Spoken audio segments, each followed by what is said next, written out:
Personally, I heard their names following brand Samini not long ago, so I become confused. Have they been there? Officially 2017 August is when I announced that I had signed onto a new management team.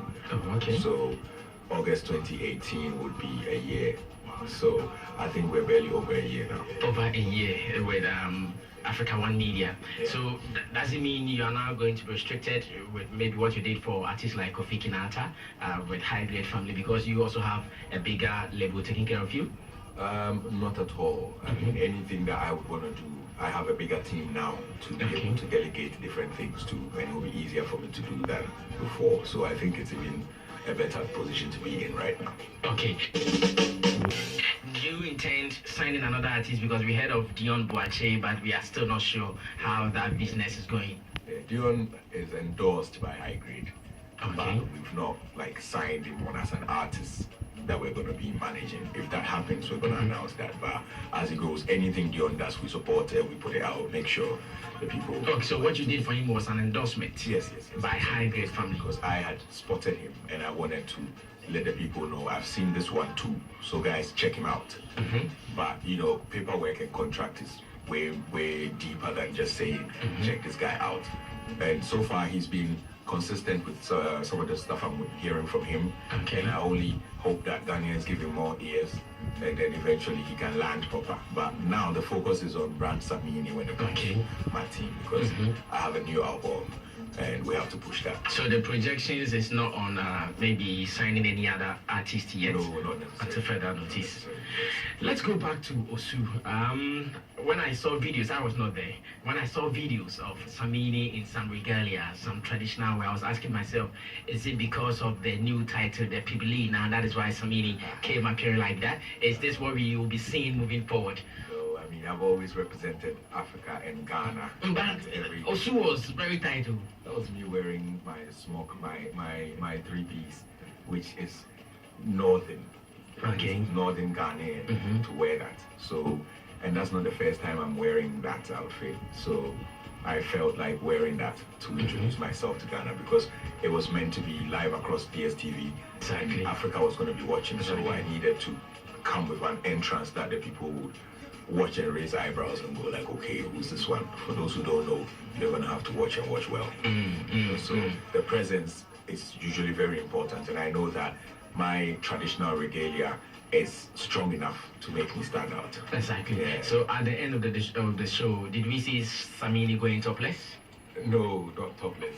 Not topless. I took off the first piece and then I had the second piece. So does it mean we did not wave on the day? They did not wave on the day? Yeah, they did, but they had stuff to wave. I mean, some of them went topless, but I didn't go topless on stage. Is it part of the restrictions of the new kingship title? No. There's no restriction. I'm a warrior as well. In the part of the north that I'm from, we are the warriors. So yeah, we are allowed to, take off our shirts when it's wartime. Oh, okay, so you are not restricted. Where I'm from, we're the only two that can actually walk into the War Palace without our shoes on. Oh, okay. You can walk to War Palace with your shoes on. Yes. I see. I read somewhere that the chiefs and people of Wa, they want you to, first of all, nurture some underground artists. They want to give you a land where you can build studios to even support these artists. Have you started some of these projects yet? We've been doing a few things underground, low-key, up north, especially like bringing 5 artists from WA to perform at this year's Samini Fest. Oh, I see. And the little we can do to actually give these up and coming ones the chance. But as to building projects like that, we're yet to, because I predominantly was born raised in Accra. Most of my handouts I did in Accra to people like Stoneboy, people like Kinata, people like Kaki in the industry. I did most of that down here because I was born and raised here, and this is what I'm used to. But now that I have reconnected with the people up there, I am now looking at channeling some of the energy to the art up there for people to hear what else my people have to offer apart from me, So you're going to be hearing a lot more from the underground artists. Yeah. I see. Now, the Untamed album seems to be doing magic. It is less than 1 month and it's already getting nominations internationally, appearing on the Billboard charts and all. Let's talk about the nominations for the Reggaeville 2018 Album of the Year. I was thinking, hey, boy, about the nominations. How did you do it? I think it just came out just about the right time before they wrapped up 2018 albums.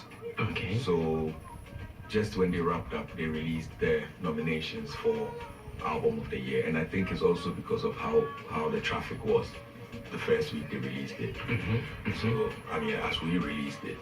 So all of those played a role because Reggaeville, I don't have a personal link to Reggaeville.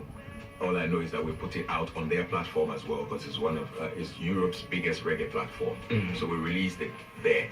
So they just put out the albums that were released on their platform for that year. So if fans are listening, keep voting. We stand a heavy chance of winning that one.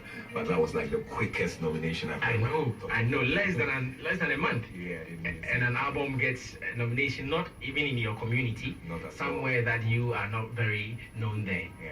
I see. Now, what does it mean when an artist in Ghana's album appear on Billboard chart? Because on 7th, I think it was on 1st January when we realized that your album was somewhere there. That's the 7th album was on 8th position. What does it mean to an artist like that? Because we hear such stories, yes, we jubilate, but then what does it mean really in terms of the business? Well, it means that your album is doing well in all aspects, you know, from patronage, streaming, you know, sales, airplay across the world and everything. So then it depends on the genre you're doing and which genre brought your album to the charts. You understand? So you're talking about reggae albums released for the period, and that's our debut position for number 8. I see. Yeah. It means more money for brand SAMINI, I guess. Definitely. Some people also have this belief that if it is reggae, we are always going to play shadow to say Jamaica or to some particular countries. But then it seems you guys are still pushing it. Do you have the chance to rule the world with reggae music, knowing very well where we place? I think I just proved them wrong by debuting at number 8 on the Billboard chart with a reggae album. I am on record the first Ghanaian-based reggae artist to debut the Billboard reggae charts at number 8. So I think the first to go there was Rocky Dawuni, and he had to be in America and become American. Exactly. So we're talking Ghana. So if Ghana has been able to come into that space without a feature on that album, with just one voice on it, and still you got that recognition. Congratulations. I think we can do it. Congratulations, Samini. Now I'm thinking about you in so many ways. You have a reggae album, so anytime you are going on a tour, there is no way you can toy with any performance apart from the live thing. And you have a band here, maybe a 6-piece band and all. I know you guys, when you guys are traveling, you face difficulties with visas, with all the band players and all. How are you going to maintain, how are you going to manage traveling around? Because I know very soon you'll be starting an album tour, that is the Untamed album tour, Europe and other countries. How are you going to manage this? Well, you have the regular setbacks that you would go through when you're doing visa for a group of people, you know, so that's set aside. I think the higher you get, the more professional you get, the easier some of these things. So we have a way of going around these things, and we have a relationship with most of these embassies. Okay. So they know what you're about and they know what your thing is. I don't recall a Ghanaian, an embassy in Ghana refusing me and my band visas. That would be probably the fault of whoever is inviting us and whether or not they're credible enough. But for me and my team, they don't doubt me and my team for those things. So apart from that, too, there are territories where you would travel to that you would not necessarily have to take your band because it's a promo trip that you're going. So you have your music recorded such that you have space to do your vocals instead of singing over your voice. So the studio will give you your beat with your vocals muted and a few backup vocals here and there to support you on stage. So you can do club appearances with your song and still get to perform live instead of miming and hating yourself after. I see. So do you have some plans ahead for maybe an album tour very soon? Yes. There's a lot going on. I mean, this album just took off, and we are getting so many interesting calls and emails from all across the world in the reggae fraternity, and it's been overwhelming. Yeah. So a lot's going to be happening with this album. I see.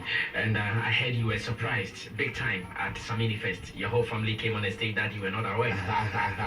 Yeah, you know, I mean, my two girls, that I wasn't aware that they were going to be brought on stage, you know, and they came on stage with a beautiful cake, and it was all amazing for me because I remember when I first had, you know, Toilet, the first one, and now she's 14 and she's here speaking. All grown. Yeah, you know, so it was all nice. It was a good feeling to be able to share. Now, something happened on the lighter side on the stage when they gave you your cake. You said you wouldn't cut it with a knife because you had your picture on it. Yes.